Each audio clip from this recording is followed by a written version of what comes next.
Bumi yang sudah berumur 4,5 juta tahun, populasi dunia sebanyak 7,6 miliar pada Juni 2017.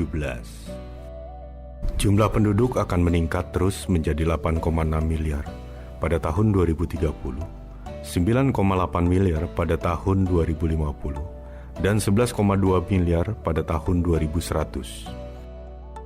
Pertambahan ini berdampak pada kesejahteraan penduduk, kesehatan, kemiskinan, sumber daya alam. Sumber daya alam yang ada akan habis jika tidak dikelola dengan baik. Untuk mengurangi dampak ledakan penduduk, remaja harus berperan sebagai generasi penerus dalam pengendalian laju pertumbuhan penduduk. Dengan cara memahami tentang kependudukan serta dampaknya bagi kehidupan. Apa yang dapat menyebabkan perubahan penduduk, upaya apa yang dapat dilakukan remaja untuk mengurangi ledakan penduduk. Pengelolaan sumber daya alam dalam Undang-Undang Dasar 1945 Pasal 33. Dalam pemanfaatan sumber daya alam yang melimpah diperlukan pengelolaan yang baik agar dapat dinikmati oleh seluruh rakyat Indonesia. Pasal 33 Undang-Undang Dasar 1945, perekonomian disusun sebagai usaha bersama berdasarkan azas kekeluargaan. Cabang-cabang produksi yang penting bagi negara dan yang menguasai hajat hidup orang banyak dikuasai oleh negara. Bumi, air, dan kekayaan alam yang terkandung di dalamnya dikuasai oleh negara dan digunakan untuk sebesar-besarnya kemakmuran rakyat. Perekonomian nasional diselenggarakan berdasarkan atas demokrasi ekonomi dengan prinsip kebersamaan, efisiensi, berkeadilan, berkelanjutan, berwawasan lingkungan, kemandirian, serta menjaga kesinambungan. Dalam ketentuan lebih lanjut mengenai pelaksanaan pasal ini diatur dalam undang-undang. Alih fungsi lahan pertanian, sumber daya alam di Indonesia yang melimpah bukanlah abadi keberadaannya, suatu saat dapat habis. Lahan pertanian beralih fungsi menjadi lahan industri dan perumahan, sehingga produksi pertanian menurun. Berkurangnya lahan dengan peruntukan yang tidak tepat akan berdampak pada terganggunya keseimbangan alam. Pembukaan lahan yang terfokus pada daerah tertentu membuat tidak meratanya sebaran penduduk. Eksploitasi hutan. Kawasan hutan di Indonesia sangat luas, urutan ke-9 dunia dengan luas 884.950 km persegi.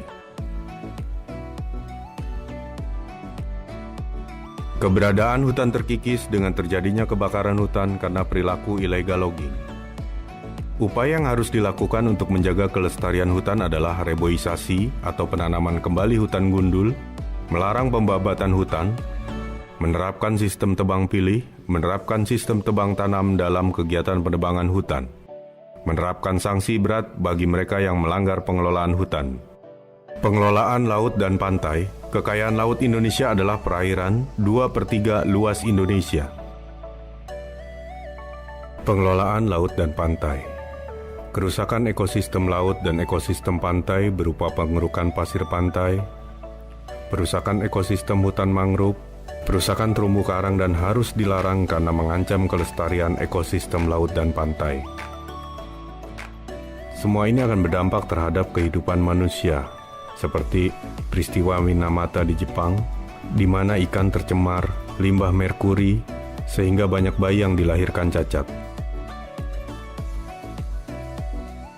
Upaya untuk melestarikan laut dan pantai adalah melakukan reklamasi, melarang pengambilan batu karang di sekitar pantai, melarang penggunaan bahan peledak dan racun untuk menangkap ikan, pengelolaan flora dan fauna. Ketergantungan antara manusia, hewan, tumbuhan, dan alam sekitar merupakan gambaran sistem kehidupan di muka bumi. Jika terputus, akan mengancam kehidupan. Upaya untuk menjaga kelestarian flora dan fauna adalah mendirikan cagar alam, kawasan yang dilindungi ekosistem seperti Ujung Kulon, mendirikan Suaka Marga Satwa, kawasan hutan yang dikhususkan melindungi hewan, menindak tegas para pemburuan liar dan perusakan cagar alam. Perlu pengawasan dalam pengelolaan kekayaan alam. Jika tidak, potensi kekayaan alam akan rusak dan habis, sehingga generasi ke depan masih tetap dapat menikmati. Pembangunan berkelanjutan, pembangunan berkesinambungan adalah proses pembangunan baik lahan, kota, bisnis, masyarakat, dan sebagainya. Berprinsip mencukupi kebutuhan sekarang tanpa mengorbankan kebutuhan generasi masa depan. Perkembangan penduduk yang pesat diiringi peningkatan kebutuhan akan berimbas pada pemanfaatan sumber daya alam yang ada. Target pembangunan yang berkesinambungan adalah untuk mengatasi segala bentuk kemiskinan di semua wilayah, memastikan pendidikan yang layak, mencapai kesetaraan gender dan memberdayakan perempuan. Upaya agar pembangunan berkelanjutan dapat terlaksana dengan terarah, mengakhiri kelaparan dengan menggalakkan pertanian berkelanjutan, menjamin akses air dan sanitasi bagi semua, menggalakkan hidup sehat dan menunjang kesejahteraan bagi semua umur, memastikan akses energi yang terjangkau, mampu diandalkan, berkesinambungan dan modern, mengurangi kesenjangan baik di dalam dan antar negara, membangun infrastruktur yang kuat, mempromosikan industrial berkesinambungan, dan mendorong inovasi, mempromosikan ekonomi berkesinambungan dan inklusif, lapangan pekerjaan yang layak bagi semua orang, memastikan pola konsumsi dan memproduksi yang berkelanjutan, menjadikan perkotaan inklusif, aman, kuat, dan berkelanjutan, mengambil cara penting untuk melawan pergantian iklim beserta dampaknya, melindungi dan memanfaatkan samudra, laut, dan sumber energi kelautan secara berkelanjutan, menghidupkan kemitraan dunia, mendorong masyarakat yang adil, damai, dan inklusif, mengelola hutan secara berkelanjutan,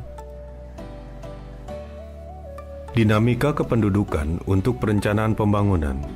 Pertumbuhan penduduk mengikuti deret ukur. Penduduk tumbuh secara deret ukur, sementara persediaan makanan tumbuh secara deret hitung.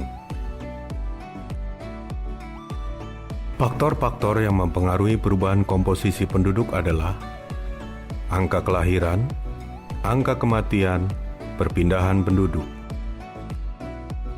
Kelahiran adalah proses alami yang sifatnya menambah jumlah penduduk. Jumlah kelahiran di suatu wilayah ditentukan dengan angka kelahiran. Angka fertilitas adalah angka yang menunjukkan rata-rata jumlah bayi yang lahir setiap 1.000 penduduk dalam waktu 1 tahun. Angka kelahiran ada beberapa macam. Angka kelahiran kasar tidak memperhatikan jenis kelamin dan umur penduduk.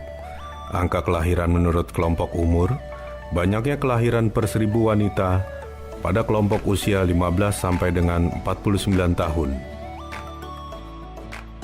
Kematian adalah hilangnya tanda-tanda kehidupan manusia secara permanen. Angka kematian bayi merupakan salah satu indikator kesehatan dan kesejahteraan penduduk suatu wilayah. Angka kematian menunjukkan jumlah kematian dari setiap 1.000 penduduk dalam 1 tahun.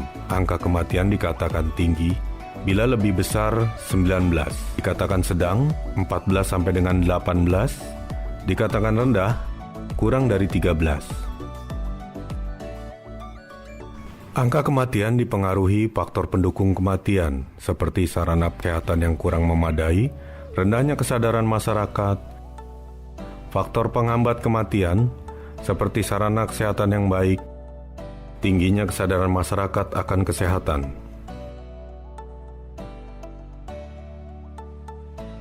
Jenis angka kematian kasar adalah jumlah kematian kasar menurut jumlah kematian tiap 1.000 penduduk tiap tahun tanpa membedakan jenis kelamin dan usia. Angka kematian menurut kelompok umur tertentu. Angka kematian menunjukkan jumlah kematian bayi dari setiap 1.000 bayi dalam 1 tahun. Angka kematian dikatakan tinggi, 76 sampai dengan 125.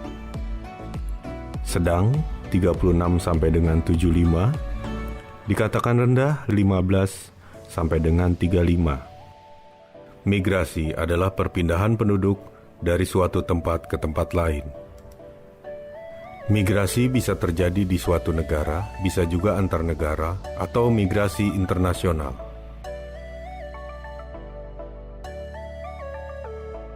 Migrasi dalam negeri.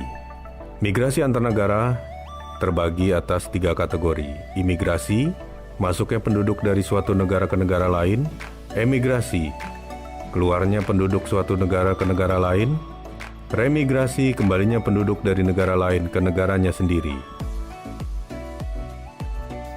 Transmigrasi adalah perpindahan penduduk dari suatu daerah yang padat ke daerah lain yang jarang penduduknya.